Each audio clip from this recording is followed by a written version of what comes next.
Hi viewers, welcome to our channel. ప్రస్తుతం మనతో పాటు దామ బాలాజీ గారు సీనియర్ జర్నలిస్ట్ ఉన్నారు. వారితో ఒకసారి మాట్లాడదాం. సార్ నమస్కారం. నమస్తే. సార్ హైడ్రా రంగనాథ్ గారి పైన ఎన్హెచ్ఆర్సీ వాళ్ళు కేసు నమోదు చేశారు సార్. మరి ఇది ఏ కారణాల చేత ఈ కేసు నమోదు చేశారు, ఏం జరిగే అవకాశం ఉంది సార్, దీని డీటెయిల్స్ ఏంటి? హైడ్రా రోజుకొక వివాదం చుట్టుముడుతుంది హైడ్రాను. సో కొత్తగా రంగనాథ్కి ఆయన మీద పర్సనల్గా ఒక కేసు నమోదైంది. ఇది నిన్న మనం చెప్పుకున్నాం. యాక్చువల్గా కూకట్పల్లిలో ఒక పెద్ద ఆవిడ ఆత్మహత్య చేసుకుంది. ఆమె పేరు బుచ్చమ్మ. ఆ బుచ్చమ్మ కుటుంబం ప్రధానంగా ఆమెకు 3 కూతుర్లు. ఆ 3 కూతుర్లకి ఒక ఇల్లు ఇచ్చింది ఆమె. ఇప్పుడు ఆ ఇంటిని కూల్చేస్తారు అని చెప్పి ఆమె భయపడి ఆత్మహత్య చేసుకుంది. అయితే మేము ఆ ఇంటిని కూల్చడానికి ఆమెకు నోటీసులు కానీ ఏమి ఇవ్వలేదని రంగనాథ్ క్లియర్ చేశాడు. మేమేమి ఆ ఇంటిని కూల్చాలనుకోలేదు, అనవసరంగా ఆమె ఊహించుకొని ఉండొచ్చు అని అన్నాడు. కాకపోతే ఇక్కడ ఏంటంటే రంగనాథ్ ఒకటి చెప్తాడు, గ్రౌండ్లో వేరే జరుగుతున్నట్టుగా మనకు కనబడుతుంది. ఎందుకంటే ఎవరైనా ఊహించుకొని ఎందుకు ఆత్మహత్య చేసుకుంటారు? సో చుట్టుపక్కల ఇప్పుడు మార్క్ చేసేసి వెళ్తున్నారంటే అర్థమేమి? మళ్ళీ వచ్చి కూలగొడతారనే కదా. ఇప్పుడు మన ఇల్లు వచ్చి సర్వే చేసి మార్క్ చేస్తుంటే మనకి టెన్షన్ రాకుండా ఉంటుందా? ఎందుకంటే ఆల్రెడీ కూలగొడతా ఉన్నారు వీళ్ళు. రంగనాథ్ ఏం చెప్తున్నాడు, కొత్తగా కట్టే వాటిని కూలగొడతామని ఆయన చెప్తాడు. కానీ బాధితులు ఏం చెప్తున్నారు, మేము 25 ఏళ్ళుగా ఉన్నాం, 30 ఏళ్ళుగా ఉన్నామని చెప్తున్నారు. సో ఈ ప్రాబ్లమ్స్ అయితే ఉన్నాయి.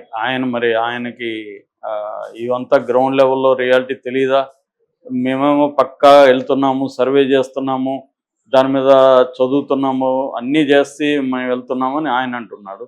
కానీ బాధితులు చూస్తే పెద్ద ఎత్తున బాధితులు వస్తున్నారు.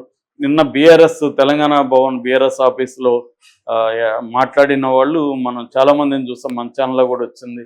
వాళ్ళు మహిళలు చాలా మంది చాలా ఆవేదనతో మేము పైసా కూడగట్టుకొని కడుపుకి సరిగా తినకుండా దాన్ని సేవ్ చేసుకొని మేము ఇల్లు కట్టుకున్నాము. మాకు 10 ఏళ్లకు ముందు 20 ఏళ్లకు ముందు అనుమతులు ఇచ్చారు. అనుమతులు అన్నీ తీసుకొని మేము ప్రాపర్గా లీగల్గా కట్టుకుంటే ఇప్పుడు సడన్గా వచ్చి దాన్ని కూల్చేస్తే మేము నైట్ ఎక్కడికి వెళ్ళాలి? వీళ్ళు డబుల్ బెడ్రూమ్ ఇస్తామంటారు, ఎప్పుడు ఇస్తారు అని చెప్తున్నారు. నిన్న దానకిషోర్ అని ఇక్కడ మున్సిపల్ శాఖ ప్రిన్సిపల్ సెక్రటరీ ముఖ్య కార్యదర్శి ఆయన ప్రెస్ మీట్ పెట్టాడు మన రంగనాథ్తో కలిసి. ఆయన ఏం చెప్తున్నాడు, మేము ఈ ఇప్పుడు మూసీ మీద పడ్డారు ప్రధానంగా. మూసీ రివర్ ఫ్రంట్ సంబంధించి ఏరియల్ సర్వే చేసాము. అందులో 10,660 ఇళ్ళు బఫర్ జోన్లో ఉన్నాయి. అంటే వీళ్ళు కూలగొట్టాల్సింది 10,660 ఇళ్ళు. సో ఈ కూలగొట్టడానికి మేము ప్లాన్ చేస్తున్నాము. బట్ మేమేమి అన్యాయంగా కూలగొట్టము, వీళ్ళ అందరికీ ఇళ్ళు ఇస్తాము, డబుల్ బెడ్రూమ్ ఇల్లు. ఇప్పటికే 50 ఫ్యామిలీలను ఒప్పించి వాళ్ళకి ఇల్లు ఇచ్చి దూరంగా 14 ప్లేసుల్లో మేము ఇళ్ళు ఇస్తున్నాము. వీళ్ళని 14 ప్లేసుల్లోకి పంపిస్తాము. అయితే ఇళ్ళు సరిపోవట్లేదు. మాకు మామూలుగా అయితే 10,000 ఇళ్ళు కావాలి, కానీ 4-5 వేల ఇళ్ళే ఉన్నాయి. మేము 15,000 ఇళ్ళకి గవర్నమెంట్ని అడుగుతున్నాం, 700 కోట్లు ఇమ్మని.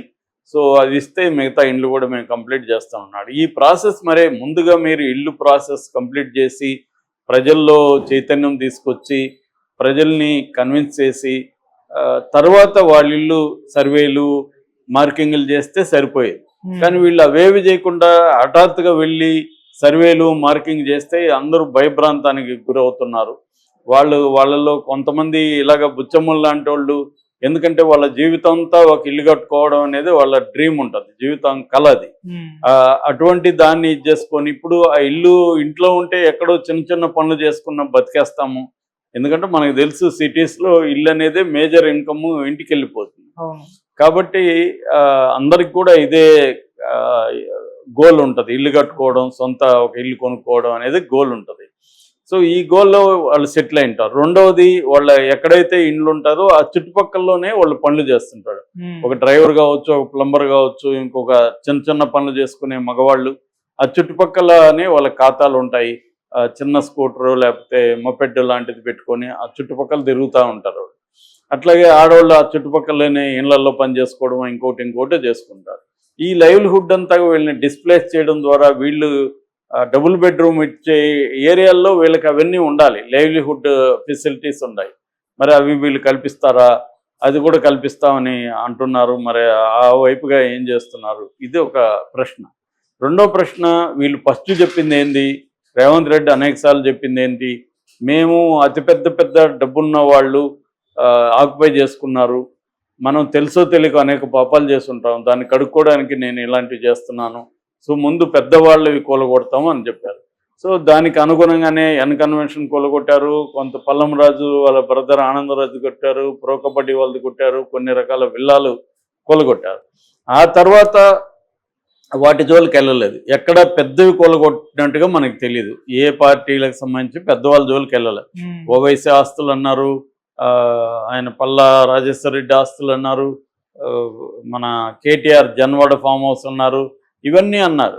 ఇప్పుడేమో నిన్న కూడా జన్వాడ ఫామ్ హౌస్ని మేము కోల్చమని రంగనాథ్ స్టేట్మెంట్ ఇచ్చాడు. అది ఎందుకంటే 110 జీవో కింద ఉంది, దానికి మా పరిధిలో లేదని అన్నాడు. సో ఏదేమైనా పెద్దవాళ్ళ జోలికి వెళ్లకుండా వీళ్ళు middle class, lower middle class, poor పీపుల్ల ఇండ్లని కూలగొట్టే కార్యక్రమంలోకి హైడ్రా ఎంటర్ అయింది. దీనివల్ల రేవంత్ రెడ్డికి ఖచ్చితంగా నెగిటివ్ అయ్యే అవకాశం ఉంది. అట్లాగే బీఆర్ఎస్ యాక్టివ్ అయింది ఈ మధ్యకాలంలో మనం చూస్తే, ఎందుకంటే వాళ్ళు గమ్మని ఆఫీసులో ఉన్న ప్రజలే వాళ్ళ దగ్గరికి వెళ్తున్నారు మా సమస్యలు ఇవని, కాబట్టి వాళ్ళు కూడా ఈ ఆపర్చునిటీని వదులుకోరు కదా, వాళ్ళు కూడా ఇప్పుడు రంగంలో దిగుతారు. అసలు రేవంత్ రెడ్డి హైడ్రాని తీసుకురావడం వెనకే రేవంత్ రెడ్డికి ఉన్న లక్ష్యం ఏంటి? ఆయన చెప్పే చెరువుల విముక్తి కార్యక్రమం పక్కన పెడితే రాజకీయ లక్ష్యం ఏంటి? హైదరాబాద్ చుట్టుపక్కల గ్రేటర్ హైదరాబాద్ పరిధిలో కాంగ్రెస్ బలహీనంగా ఉంది, బీఆర్ఎస్ స్ట్రాంగ్గా ఉంది. బీఆర్ఎస్కి మొత్తం సాలిడ్గా ఇక్కడ గెలిచారు. అయితే ఎంపీ సీట్లలో చేంజ్ వచ్చింది, అది వేరే వ్యవహారం. సో దీన్ని మార్చాలంటే రేవంత్ రెడ్డి హైదరాబాద్ చుట్టుపక్కల మనం ప్రజల్లోకి వెళ్ళాలంటే, ప్రజల్లో మంచి పేరు తెచ్చుకోవాలంటే ఈ చెరువులను కానీ విముక్తి చేస్తే, ఎందుకంటే వరదలతో సఫర్ కానీ ప్రజలు లేరు హైదరాబాద్లో, ప్రతి ఏరియా కొద్దిగా వర్షం పడినా కూడా మునిగిపోతుంది. సో దీన్ని మనం నివారించగలిగితే మనం శాశ్వతంగా గుండెల్లో నిలిచిపోతాం అనేది ఆయనకు ఉంది. అది మంచి లక్ష్యమే, అది రాజకీయంగా ఆయనకు ఉన్నప్పటికీ కూడా ప్రజలు ఖచ్చితంగా హైడ్రా వల్ల మంచి లక్ష్యమే. ఇప్పుడు నిన్న దానకిషోర్ చెప్పినట్టుగా ఓఆర్ఆర్ పరిధిలో 560 చెరువులు ఉంటే 503 చెరువులు ఆక్యుపేషన్ గురైనాయి, బఫర్ జోన్లలో ఫుల్ ట్యాంక్ లెవెల్ ఎఫ్ఎల్టీ దీనిలో ఉన్నాయి, వాటిని మేము ముక్తి చేస్తామని చెప్తున్నాడు. అట్లాగే ఓఆర్ఆర్ బయట 2693 చెరువులు ఉంటే 2052 చెరువులు ఆక్రమణలకు గురైనాయి అనేది కూడా దానకిషోర్ చెప్పాడు నిన్న. ఇదంతా ఈ లక్ష్యం బాగానే ఉంది, మంచిదే. కాకపోతే చేయాల్సిన, చాలాసార్లు నేను చెప్తున్నాను, వాళ్ళకి ఒక ప్రయారిటీ లిస్టు ముందు ఎవరిది కూలగొట్టాలి, ఏ చెరువును ముందు విముక్తి చేయాలి, ఒక ప్లాను, ఇదేమీ లేకుండా ర్యాండమ్గా నాగార్జున ఎందుకు కూలగొట్టారు, ఇంకొకరిది ఎందుకు కూలగొట్టలేదో తెలియదు, ఒక ర్యాండమ్గా పోయి కూలగొట్టడం మనకు కనబడుతుంది. ఆ తర్వాత ఏమో పెద్దవాళ్ళని పక్కన పెట్టి బడుగు జీవుల మీదకి వెళ్ళారు.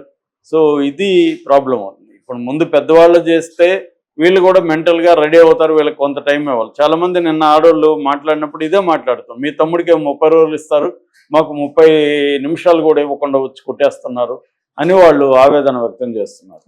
సో ఇది అంటే ఒక మెథడ్ ఇన్ మ్యాడ్నెస్ అంటారు, ఒక మెథడ్ లేకుండా హైడ్రా అనేది ఒక పవర్ ఉంది కాబట్టి మనం ఇష్టం వచ్చినట్టు వెళ్తున్నామా అన్నది జరుగుతున్నట్టు కనబడుతుంది. దీనికి ఇటువంటి అంటే ప్రభుత్వాలు రాజ్యాంగాన్ని ప్రజల హక్కులకు భంగం కలిగించే విధంగా వెళ్ళినప్పుడు వ్యవస్థలు కొన్ని చెక్స్ అండ్ బ్యాలెన్సెస్ అనేవి మన ఇండియన్ కాన్స్టిట్యూషన్లో ఉన్నాయి. సో కోర్టులు కావచ్చు, ఎన్హెచ్ఆర్సి అంటే నేషనల్ హ్యూమన్ రైట్స్ కమిషన్ కావచ్చు, ఇలాంటివి ఉన్నాయి. ఇప్పుడు ఈ బుచ్చమ్మ ఫ్యామిలీ ఆత్మహత్య చేసుకున్న ఫ్యామిలీ ఎన్హెచ్ఆర్సికి కంప్లైంట్ చేశారు. ఎన్హెచ్ఆర్సి ఆ కంప్లైంట్ని స్వీకరించి విచారణకు సిద్ధమైంది. ఇప్పుడు ఈయన్ని విచారణకు నోటీసులు ఇచ్చారు. ఆల్రెడీ హైకోర్టు కూడా ఈయన్ని వ్యక్తిగతంగా హాజరుగమ్మని రంగనాథ్కి నోటీసులు ఇచ్చారు. ఎందుకంటే కోర్టు పరిధిలో ఉన్న డిస్ప్యూట్లో ఉంది, కోర్టు పరిధిలో ఉంది, దాన్ని కూడా వీళ్ళు కూలగొట్టేశారు ఒక బిల్డింగ్.